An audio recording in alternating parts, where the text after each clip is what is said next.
There are those kasi who point out that the NBI has gone after Mike Defensor for human trafficking. Yung sa Chicago and the Blue Hotel issue. Also against Jason Sa for yung supposed medical records ni BBM. At dito kay Franco Mabanta for extortion. Now, of course, they're different. They're hugely different cases, hugely different violations. But one thing they have in common is that they're all critics of the government. So there's that other element there na parang, is there something going on? Oo. Si Martin Romualdez, miyembro ng gobyerno pinsan pa nung presidente Yung mga ibang hinahabol sa ating mga investigasyon dating taong gobyerno, tao ng present government sina dating executive secretary, di ba? Maraming mga bago rin no? Nasama-sama. So mahirap. Ang mahirap niyan, maraming sabi ng ganon, pero hindi naman na-establish yung koneksyon. Kung ikaw may mamamahayag at lihito mo ka, ang una mong titignan ay koneksyon. Hindi yung haka-haka. Pagka sinabi mo sa akin, kasi yan, Duterte yan yung mga kasama Marcos, pinsan pa nga isa Ha? At yung iba nasa kataas-taas ang pwesto ng gobyerno nitong presidency paano ngayon ang gagawin mo? Di nasira na agad yung supposition na yon nang tinitira lang itong mga bata ni Duterte. Hindi naman yata totoo yun. Mahirap yatang ang dapat linawin mo, ikabit mo. Koneksyon yan. Yeah. Yan ganyan, spekulasyon lang yan Spekulasyon lang. Ha? At iyan naman, malalaan mo, itanong mo mismo to sa mga sa NBI, kay Mr. Remulla, sa kay Presidente himself. Ikaw, ang maayos na mamahayag, itatanong yan doon sa mga taong yun. Pinagsususpetsahan kayo na wala kayong tinatarget kundi yung kabila lang O di hayaan mo silang sumagot. Ang trabaho naman ng mamamahayag sagutin, magtanong lang Ha? At kung anong isagot yun ang sabihin natin dahil because it is not always easy to establish the connection that we would have liked to establish in these cases. Merong ganun talaga nangyayari sa pamamahayag yon na hindi mo makonect, na hindi mo mapabulaanan ang anumang sinasabi. Pag ginagawa mo, pinupuntahan mo na lang yung magkabila at bayaan mo silang dalawang magsalita. At ikaw ngayon ang makinig at tingnan mo kung sino mas credible. Yung pagiging credible naman, hindi mo ilalabas sa balita Ang ilalabas mo lang sa balita kung anong sinabi ng mga yun Ilalabas ngayon, pag gusto mong maghusga tungkol sa credibility, bilang mamahayag, meron ka pa rin diretsyo para gawin yun as a commentator. So long na yung komentaryo base sa napatunayan ng mga katotohanan. Ganun lang naman yan Yeah. Tama, hindi mahirap bang paliwala, mahirap bang intindihin yung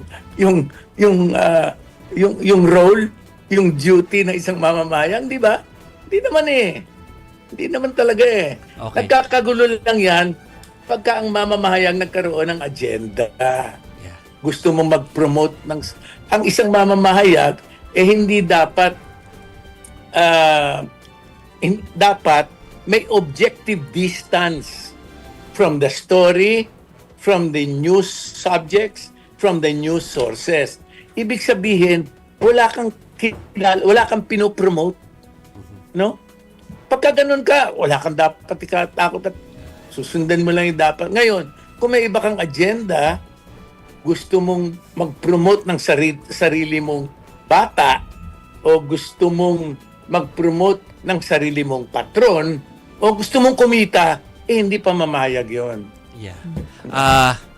Sir Verhel, hihinit ako ng isa pa bago tayo magbabay ngayong gabi alam ko, very obvious yung question ko, pero gusto ko na rin malaman ang inyong opinion dito. Hindi ba kayo na-iskandalo sa ganung kalaki? For a story, 300 million Alam mo, sa totoo lang nung makita ko na ang pinag-uusapan dito all in all, trillion na doon sa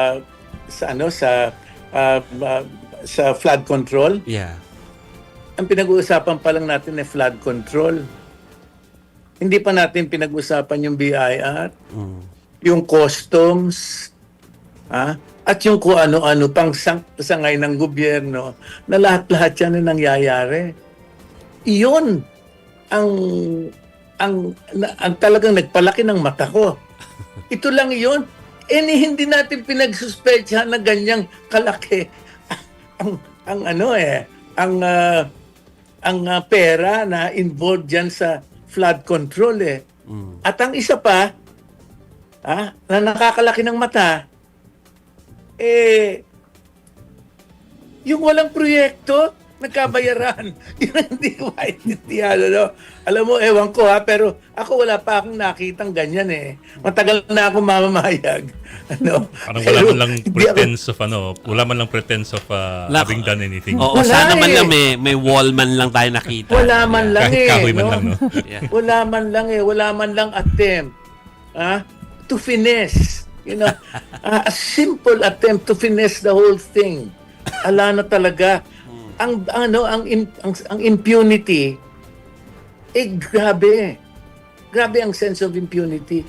Ang impunity ng alam ng tao hindi mahusgahan at hindi makukulong Pero I Sa think what totoo Joey lang, wala naman talaga Yeah. Pero sir, Na malaki I think tayo what Joey is na- trying to point out is for a supposed media organization to try to get 300 million For a 60-minute report.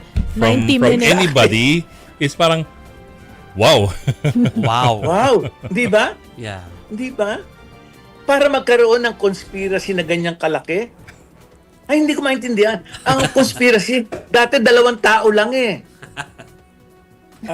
Yes. Dahil sabi nga nila, wala nang sikreto pag naging 3. Oh, yeah. Di ba?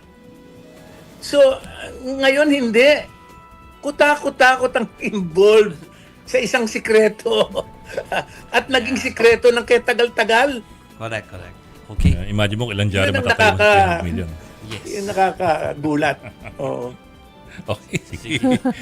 Okay, sir. Maraming salamat sa iyo. At Salamat din sa binulabog inyo. kami yung gabi. Salamat din. Thank you and good night, sir.